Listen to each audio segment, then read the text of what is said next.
అందరికీ praise lord. ఈరోజు ఒకటి మీతో షేర్ చేసుకోవాలనుకుంటున్నాను. శాశ్వతమైన ప్రేమతో నిన్ను ప్రేమించుచున్నాను అని చెప్పేసి దేవుడు అంటాడు.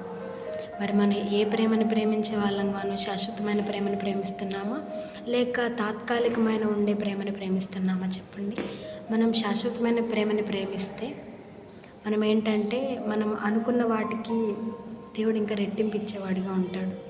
మనం ఏమైతే అనుకుంటున్నామో ఈ లోక ప్రేమలు ఏముందండి, లోక ప్రేమలు ఈరోజు ఉంటాయి, రేపు పోతాయి. కానీ దేవుని ప్రేమ శాశ్వత కాలం ఉండేది. చాలామంది లోక ప్రేమల కోసమని వెతుకుతూ వస్తున్నారు.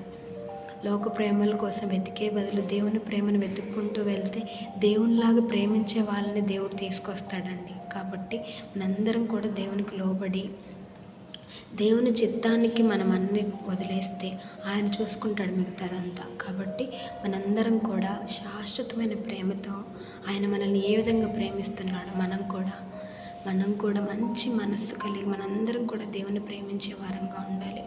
ఆయనతో పోల్చుకుంటే మనం ఎంత అండి చెప్పండి. అసలు మనం ఏ పాటి వారం? ఇంత చేస్తున్న దేవుడికి మనమేమి ఇవ్వలేము. మన హృదయాన్ని ఇవ్వడం తప్ప మనమేం చేయలేము.